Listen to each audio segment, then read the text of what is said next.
നമസ്കാരം. സ്പെയിനിന്റെ അതിർത്തി തകർന്നു. ആയിരക്കണക്കിന് ആളുകൾ കടൽ മുറിച്ചു കടന്ന് യൂറോപ്പിലേക്ക് സൈന്യത്തെ ഇറക്കേണ്ടി വന്ന അവസ്ഥ. ഇതിനു പിന്നിൽ മനുഷ്യക്കടത്ത് മാഫിയയോ, നയതന്ത്ര നീക്കങ്ങളോ, അതോ യൂറോപ്പിന്റെ കുടിയേറ്റ നയത്തിന്റെ തിരിച്ചടിയോ? ഈ സംഭവത്തെക്കുറിച്ചുള്ള ഒരു സോഷ്യൽ മീഡിയ പോസ്റ്റും ഇപ്പോൾ വലിയ രീതിയിൽ ചർച്ചയാകുകയാണ്. എന്താണ് യഥാർത്ഥത്തിൽ സംഭവിച്ചത് നോക്കാം. സ്പെയിനിന് തലവേദനയായി മൊറോക്കോയിൽ നിന്ന് അഭയാർത്ഥി പ്രവാഹം. മൊറോക്കോയിൽ നിന്ന് കടലിലൂടെ സ്പാനിഷ് അതിർത്തിയിലേക്ക് ആയിരക്കണക്കിന് കുടിയേറ്റക്കാർ ഇരച്ചു കയറിയതിനെ തുടർന്ന് രാജ്യത്ത് അതീവ ഗുരുതരമായ സാഹചര്യമെന്ന് റിപ്പോർട്ട്. അപകടകരമായ ഈ കുടിയേറ്റ യാത്രക്കിടയിൽ കുറഞ്ഞത് 15 ആളുകൾ മുങ്ങി മരിച്ചതായിട്ടാണ് ഔദ്യോഗിക വിവരങ്ങൾ വ്യക്തമാക്കുന്നത്. അതിർത്തിയിലെ സുരക്ഷാ സംവിധാനങ്ങൾ പൂർണ്ണമായും തകർന്നു തരിപ്പണമായതോടെ സ്ഥിതിഗതികൾ നിയന്ത്രിക്കാനും ക്രമസമാധാനം പുനഃസ്ഥാപിക്കാനും സ്പാനിഷ് സർക്കാർ മേഖലയിൽ സൈന്യത്തെ വിന്യസിച്ചു. അതിർത്തിയിലെ സാഹചര്യം കൈകാര്യം ചെയ്യാൻ തങ്ങൾക്ക് കൂടുതൽ സുരക്ഷാ സഹായം നൽകണമെന്ന് പ്രാദേശിക ഭരണകൂടം മാഡ്രിഡിലെ സർക്കാരിനോട് ആവശ്യപ്പെട്ടതിനെ തുടർന്നാണ് ഈ നിർണായക പ്രഖ്യാപനമുണ്ടായത്. യൂറോപ്പിലേക്ക് പ്രവേശിക്കാൻ ശ്രമിക്കുന്ന കുടിയേറ്റക്കാരുടെ പ്രധാന പാതയായ സ്യൂട്ടയിലുള്ള പ്രതിസന്ധി പരിഹരിക്കാൻ സ്പാനിഷ് പ്രധാനമന്ത്രി പെഡ്രോ സാഞ്ചസും ആഭ്യന്തരമന്ത്രിയും പ്രദേശത്തേക്ക് യാത്ര തിരിച്ചിരിക്കുകയാണ്. സ്പെയിനിന്റെ അധീനതയിലുള്ള അതിർത്തി മേഖലയായ സെവൂത്തയിലേക്ക് അനധികൃതമായി കടക്കുന്നതിനിടെ 41 കുടിയേറ്റക്കാർ മരിച്ചതായിട്ട് സെവൂത്ത പ്രാദേശിക ഭരണകൂടത്തിന്റെ പ്രസിഡന്റ് ഹ്വാൻ ജീസസ് വിവാസ് അറിയിച്ചു. കഴിഞ്ഞ 24 മണിക്കൂറിനിടെ 61,000 പേരെങ്കിലും സെവൂത്തയിലേക്ക് കടന്നിട്ടുണ്ടെന്നും വിവാസ് മാധ്യമങ്ങളോട് പറഞ്ഞു. പ്രതിസന്ധി രൂക്ഷമായ സാഹചര്യത്തിൽ സ്പാനിഷ് പ്രധാനമന്ത്രി പെഡ്രോ സാഞ്ചസ് വിഷയത്തിൽ അടിയന്തരമായി ഇടപെട്ടിരിക്കുകയാണ്. മൊറോക്കോയുടെ വടക്കായി സ്പെയിനിന്റെ അതിർത്തിയിൽ സ്ഥിതി ചെയ്യുന്ന സെവൂത്തയിലേക്ക് കഴിഞ്ഞ വ്യാഴാഴ്ച മുതലാണ് അഭയാർത്ഥി പ്രവാഹം ആരംഭിച്ചത്. കുടിയേറ്റക്കാരെ തടയാൻ സുരക്ഷാ ഉദ്യോഗസ്ഥർ ശ്രമിച്ചു വരുന്നുണ്ട്. മരിച്ച 41 പേരിൽ ഏതാനും പേർ മുങ്ങി മരിച്ചതാണെന്നും മറ്റുള്ളവർ മൊറോക്കോ ചെക്ക് പോയിന്റിന് സമീപമുള്ള തരാജൽ അതിർത്തിയിലെ തിക്കിലും തിരക്കിലും പെട്ട് മരിച്ചതാണെന്നും സിവിൽ ഗാർഡ് ഓഫ് ഓഫീസേഴ്സ് എന്ന സംഘടനയുടെ പ്രതിനിധിയായിട്ടുള്ള റാഷിദ് സ്പീഹി പറഞ്ഞു. അതിനിടെ മനുഷ്യക്കടത്ത് സംഘങ്ങളാണ് സെവൂത്തയിലേക്കുള്ള അഭയാർത്ഥി പ്രവാഹത്തിന് പിന്നിലെന്ന് പെഡ്രോ സാഞ്ചസ് ആരോപിച്ചു. ഒട്ടേറെ യുവാക്കളെ കബളിപ്പിച്ച് കൊണ്ടുവരികയാണ്. അവസാനം അവരെല്ലാം കടലിലോ സെവൂത്തയിലോ മരിക്കുന്നു. സാഞ്ചസിന്റെ വാക്കുകളാണ് ഇത്. അതേസമയം അഭയാർത്ഥികളിൽ പകുതിയോളവും മൊറോക്കോയിലേക്ക് തിരികെ പോയെന്ന് സ്പെയിൻ ആഭ്യന്തരമന്ത്രി പറഞ്ഞു. അതേസമയം സെവൂത്തയിലേക്കുള്ള അഭയാർത്ഥി പ്രവാഹം നയതന്ത്ര തർക്കങ്ങൾക്കും കാരണമായിട്ടുണ്ട്. സ്പെയിനിനെ ഷെങ്കൻ കരാറിൽ നിന്ന് പുറത്താക്കണമെന്ന് ഇറ്റലി ആവശ്യപ്പെട്ടിരിക്കുകയാണ്. അഭയാർത്ഥി പ്രശ്നം കൈകാര്യം ചെയ്യുന്നതിൽ സ്പെയിൻ പരാജയപ്പെട്ടെന്നും ഇറ്റാലിയൻ പ്രധാനമന്ത്രി ജോർജിയ മെലോണി പറഞ്ഞു. സ്പെയിനിൽ മൊറോക്കോയിൽ നിന്നുള്ള അഭയാർത്ഥി പ്രവാഹത്തെക്കുറിച്ച് സാമൂഹ്യ നിരീക്ഷകനായിട്ടുള്ള ജിതിൻ കെ ജേക്കബ് ഒരു ഫേസ്ബുക്ക് കുറിപ്പ് പങ്കുവച്ചിട്ടുണ്ട്. അദ്ദേഹത്തിന്റെ പോസ്റ്റ് ഒന്ന് വായിക്കാം. സ്പെയിനിന്റെ വീഴ്ചയിൽ സുഡാപ്പികൾക്കൊപ്പം ചേർന്ന് ആഘോഷിക്കണമെന്ന് തന്നെയാണ് എൻ്റെ അഭിപ്രായം. കാലം എല്ലാത്തിനും മറുപടി നൽകും. ചരിത്രപരമായി ഇന്നത്തെ സ്പെയിനിന്റെയും പോർച്ചുഗലിന്റെയും വലിയ ഭാഗം ഏകദേശം 711 മുതൽ 1492 വരെ വിവിധ മുസ്ലിം ഭരണാധികാരികളുടെ നിയന്ത്രണത്തിലായിരുന്നു. ക്രിസ്ത്യൻ രാജ്യങ്ങളുടെ റെക്കൺക്വിസ്റ്റ, അതായത് പുനരധിനിവേശം എന്ന പ്രക്രിയയിലൂടെ മുസ്ലിം ഭരണ പ്രദേശങ്ങൾ ക്രമേണ നഷ്ടപ്പെട്ടു എന്നതാണ് ചരിത്രം. സ്പെയിനിന്റെ അധീനതയിലുള്ള അതിർത്തി മേഖലയായ സെയൂട്ടയിലേക്ക് മൊറോക്കോയിൽ നിന്ന് അഭയാർത്ഥി പ്രവാഹം എന്ന് പറയുന്നത് തന്നെ ചരിത്രപരമായ തെറ്റാണ്. സെയൂട്ട ഭൂമിശാസ്ത്രപരമായി വടക്കേ ആഫ്രിക്കയിലെ മൊറോക്കോ തീരത്തുള്ള ഒരു നഗരമാണ്. എന്നാൽ സ്പെയിൻ അതിനെ സ്വന്തം പരമാധികാര പ്രദേശമായി കണക്കാക്കുന്നു.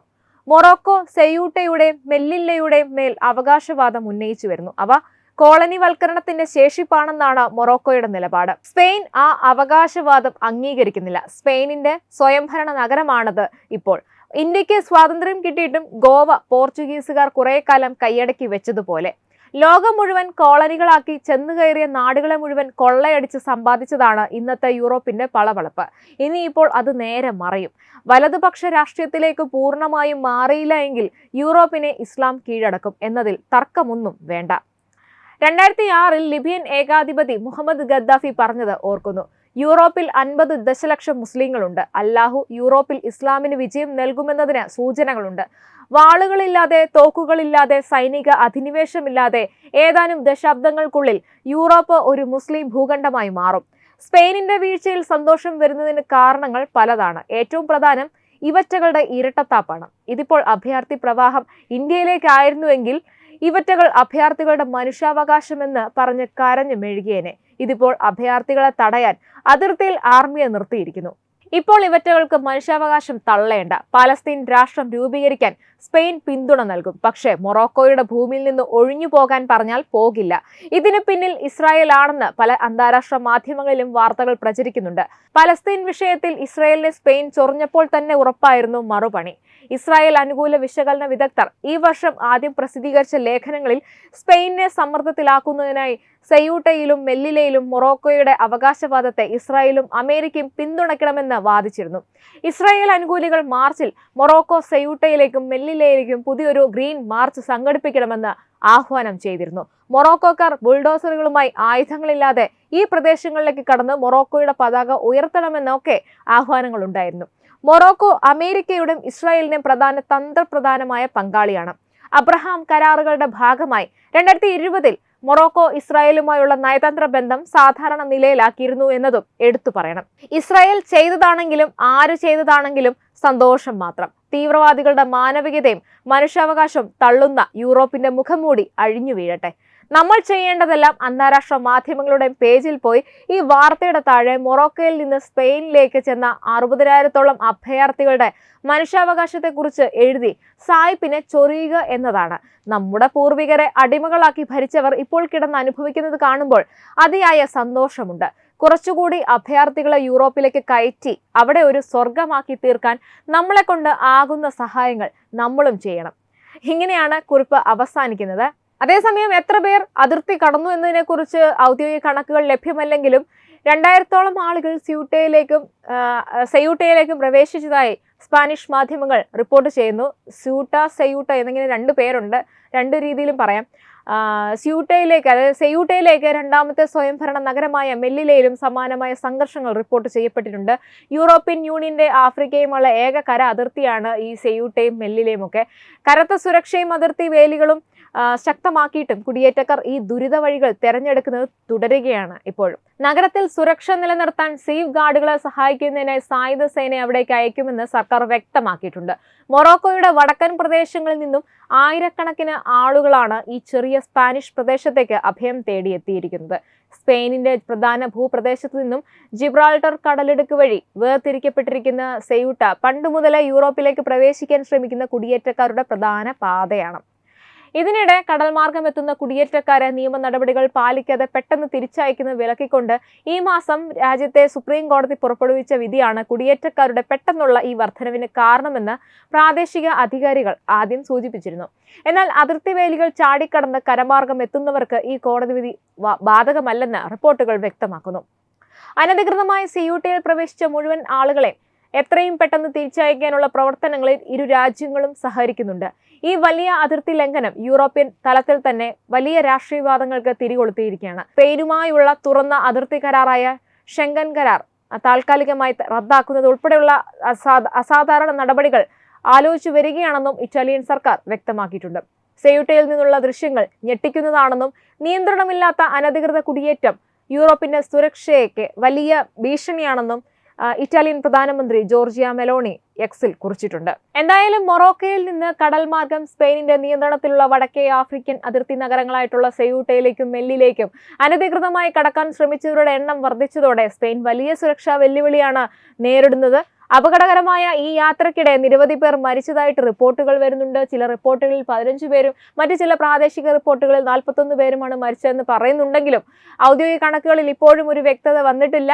കടലിൽ മുങ്ങിയും അതിർത്തിയിലെ തിക്കിലും തിരക്കിലും പെട്ടുമാണ് മരണങ്ങൾ സംഭവിച്ചതെന്നാണ് പുറത്തുവരുന്ന വിവരങ്ങൾ. സ്ഥിതി നിയന്ത്രണാതീതമായതോടെ സ്പാനിഷ് സർക്കാർ അതിർത്തിയിൽ സൈന്യത്തെ വിന്യസിച്ചിരിക്കുകയാണ്. പ്രദേശത്ത് സുരക്ഷ ശക്തമാക്കാനും കുടിയേറ്റ പ്രവാഹം നിയന്ത്രിക്കാനുമാണ് ഈ നടപടി. സ്പെയിൻ പ്രധാനമന്ത്രി പെഡ്രോ സാഞ്ചസും ആഭ്യന്തരമന്ത്രിയും നേരിട്ട് സെയൂട്ടയിലേക്ക് എത്തിയിരിക്കുകയാണ്. സ്ഥിതിഗതികൾ വിലയിരുത്തി മനുഷ്യക്കടത്ത് സംഘങ്ങൾ യുവാക്കളെ തെറ്റിദ്ധരിപ്പിച്ച് അപകടകരമായ യാത്രയിലേക്ക് തള്ളിവിടുകയാണെന്നാണ് പ്രധാനമന്ത്രി ആരോപിക്കുന്നത്. അതേസമയം സെയൂട്ടയും മെല്ലിലയും സംബന്ധിച്ച ഉടമസ്ഥാവകാശ തർക്കം വീണ്ടും ചർച്ചയാകുകയാണ്. ഭൂമിശാസ്ത്രപരമായി മൊറോക്കോയുടെ തീരത്തായിരുന്നെങ്കിലും ഈ 2 നഗരങ്ങളും സ്പെയിനിന്റെ സ്വയംഭരണ പ്രദേശങ്ങളാണ്. എന്നാൽ കോളനിവൽക്കരണത്തിന്റെ ശേഷിപ്പാണിവയെന്നും ഇവ തങ്ങളുടെ ഭാഗമാണെന്നും മൊറോക്കോ വർഷങ്ങളായിട്ട് അവകാശപ്പെടുന്നു. ഈ സാഹചര്യത്തിലാണ് സാമൂഹ്യ നിരീക്ഷകനായ ജിതിൻ കെ ജേക്കബിന്റെ ഫേസ്ബുക്കിൽ ഒരു കുറിപ്പ് പങ്കുവച്ചിരിക്കുന്നത്. അദ്ദേഹത്തിന്റെ അഭിപ്രായത്തിൽ പറയുന്നത്, മൊറോക്കോയിൽ നിന്ന് സ്പെയിനിലേക്ക് അഭയാർത്ഥികൾ എത്തുന്നു എന്ന പ്രയോഗം ചരിത്രപരമായി പൂർണ്ണമായും ശരിയല്ല. കാരണം സെയൂട്ടയും മെല്ലിലെയും ഭൂമിശാസ്ത്രപരമായി മൊറോക്കോയുടെ തീരത്താണ് സ്ഥിതി ചെയ്യുന്നത്. കോളനിവൽക്കരണ പ്രദേശത്തിന്റെ ഭാഗമായി സ്പെയിൻ ഇന്നും ഈ പ്രദേശങ്ങൾ കൈവശം വെച്ചിരിക്കുകയാണെന്നാണ് അദ്ദേഹം ചൂണ്ടിക്കാട്ടുന്നത്. യൂറോപ്യൻ രാജ്യങ്ങൾ മനുഷ്യാവകാശത്തിന്റെ പേരിൽ മറ്റു രാജ്യങ്ങളെ വിമർശിക്കാറുണ്ടെങ്കിലും സ്വന്തം അതിർത്തി പ്രശ്നങ്ങളിൽ സൈന്യത്തെ വിന്യസിക്കുന്നതാണ് ഇരട്ടത്താപ്പെന്ന് അദ്ദേഹം പോസ്റ്റിലൂടെ ആരോപിക്കുന്നു. കൂടാതെ യൂറോപ്പിലെ കുടിയേറ്റ പ്രതിസന്ധി, ഇസ്ലാമിക ജനസംഖ്യാ വർധന, യൂറോപ്യൻ രാഷ്ട്രീയത്തിലെ വലതുപക്ഷ മുന്നേറ്റം എന്നിവയെക്കുറിച്ചും അദ്ദേഹം തന്റെ പോസ്റ്റിൽ പരാമർശിക്കുന്നുണ്ട്. ഇസ്രായേലും അമേരിക്കയും മൊറോക്കോയുമായുള്ള തന്ത്രപ്രധാന ബന്ധവും സെയൂട്ട മെല്ലില വിഷയത്തിൽ അന്താരാഷ്ട്ര രാഷ്ട്രീയത്തിന്റെ സ്വാധീനം ഈ സംഭവത്തിന് പിന്നിലുണ്ടാകാമെന്ന തരത്തിലുള്ള ചില അന്താരാഷ്ട്ര മാധ്യമ റിപ്പോർട്ടുകളും അദ്ദേഹം പോസ്റ്റിൽ ചൂണ്ടിക്കാട്ടുന്നു. അതേസമയം സ്പെയിൻ അധികൃതർ ഈ പ്രതിസന്ധിക്ക് പിന്നിൽ മനുഷ്യക്കടത്ത് സംഘങ്ങളാണെന്നാണ് ആവർത്തിച്ച് വ്യക്തമാക്കുന്നത്. യൂറോപ്യൻ യൂണിയന്റെ ആഫ്രിക്കയുമായുള്ള ഏക കര അതിർത്തിയായതിനാൽ സെയൂട്ടയും മെല്ലിലെയും വർഷങ്ങളായി അനധികൃത കുടിയേറ്റത്തിന്റെ പ്രധാന കവാടങ്ങളാണ്. സംഭവം യൂറോപ്യൻ രാഷ്ട്രീയത്തിലും വലിയ ചർച്ചയായിട്ടുണ്ട്. കുടിയേറ്റ നയം കൂടുതൽ കർശനമാക്കണമെന്നും അതിർത്തി സുരക്ഷ ശക്തിപ്പെടുത്തണമെന്നും ആവശ്യപ്പെട്ടുകൊണ്ട് ഇറ്റാലിയൻ പ്രധാനമന്ത്രി ജോർജിയ മെലോണിയും പ്രതികരിച്ച് രംഗത്ത് വന്നിട്ടുണ്ട്. എന്തായാലും സ്പെയിനിലെ ഈ കുടിയേറ്റ പ്രതിസന്ധി ഒരു അതിർത്തി പ്രശ്നം മാത്രമല്ല. കോളനിവൽക്കരണ ചരിത്രം, മനുഷ്യക്കടത്ത് ശൃംഖലകൾ, അന്താരാഷ്ട്ര രാഷ്ട്രീയം, മനുഷ്യാവകാശ ചർച്ചകൾ, യൂറോപ്പിന്റെ കുടിയേറ്റ നയങ്ങൾ ഇവയെല്ലാം കൂടിച്ചേരുന്ന സങ്കീർണമായ വിഷയമാണ് ഇത്. അതേസമയം സോഷ്യൽ മീഡിയയിൽ വൈറലാകുന്ന അഭിപ്രായങ്ങളും യഥാർത്ഥ വസ്തുതകളും തമ്മിലുള്ള വ്യത്യാസം തിരിച്ചറിയുന്നതും അത്ര തന്നെ പ്രധാനമാണ്. ഈ വിഷയത്തെക്കുറിച്ചുള്ള നിങ്ങളുടെ അഭിപ്രായം എന്താണ്? സ്പെയിൻ സ്വീകരിച്ച നടപടി ശരിയാണോ, അതോ കുടിയേറ്റ പ്രശ്നത്തിന് വേറിട്ട സമീപനമാണോ വേണ്ടത്? നിങ്ങളുടെ അഭിപ്രായം കമന്റിലൂടെ പങ്കുവയ്ക്കുക. ഈ വീഡിയോ ഇഷ്ടമായാൽ ലൈക്ക് ചെയ്യുക, ഷെയർ ചെയ്യുക. ഒപ്പം ഇത്തരത്തിലുള്ള വിശകലന വീഡിയോകൾക്കായി നമ്മുടെ തത്വമയി ചാനൽ സബ്സ്ക്രൈബ് ചെയ്ത് ബെൽ ഐക്കണും അമർത്തുക. Web desk Tattvamayi news.